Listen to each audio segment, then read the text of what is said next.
Hey gamers, this is John, host of Video Games in the World.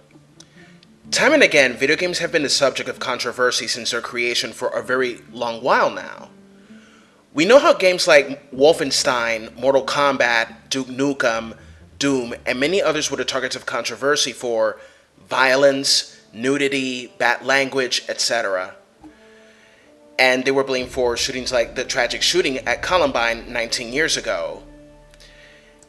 Video games were also blamed by angry parents and religious groups for shooting incidents like Virginia Tech, Sandy Hook, Parkland, and the recent shooting in Santa Fe.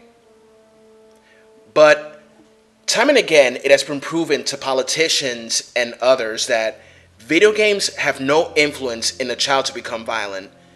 Now, what causes someone to go on a shooting rampage at schools or any other areas? Well, it could be that these troubleshooters were not raised properly, negligence from parents, bullied in school, and at times following a hateful ideology and kill in the name of such an ideology. But we gamers and developers have time and again debunked their claims. We have survived the media, we survive politicians, we survive religious groups, we survive lawmakers, and so on. And now folks, here's the latest. An upcoming computer video game that will allow players to recreate school shootings by stalking school hallways and racking up kills has been condemned as insensitive and inappropriate by the parents of students who were shot to death during the school massacre at Marjorie Stoneman Douglas High School. The game, titled Active Shooter and slated for a June 6 release, is branded as a SWAT simulator that lets players choose between being an active shooter terrorizing a school or the SWAT team responding to the shooting. Pick your role, gear up, and fight or destroy. Be the good guy or the bad guy, the choice is yours, the description on Steam's website says.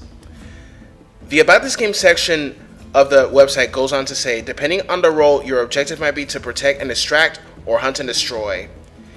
It was published by the company Acid, which has set it plans on selling the game for $5 to $10.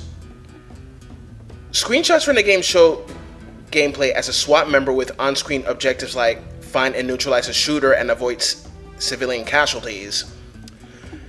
Gameplay screenshots from the school shooter's perspective show on-screen statistics like health, ammo, and tallies of the number of civilians and the cops killed. The publishers say they also plan to add a civilian survival mode to the game.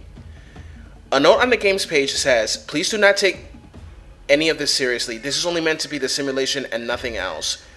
If you feel like hurting someone or people around you, please seek help from a local psychiatrist or dial 911 or applicable. Since the game was announced, there has been tons of hate and criticism for it. The publisher said the game does not promote any sort of violence, especially any soft of a mass shooting. After receiving such high amount of critics and hate, I will more likely remove the shooter's role in this game by the release, unless if it can be kept as it is right now, the post said. What can I say? They could either choose to go on with it with a release date or probably delay it. We will see what's going to happen. Of course, every time something really bad happens, video games are often a scapegoat instead of the shooter's motive for doing what he or she did. I mean, for God's sake, Eric Harrison Dylan Klebold had bully troubles and one of them was on some sort of medication. People who commit these atrocities should be held accountable for their own actions. If you have an opinion about this thing, just comment, subscribe, rate, and go for it. This is John, host of Video Games in the World. Have a good one. Bye-bye.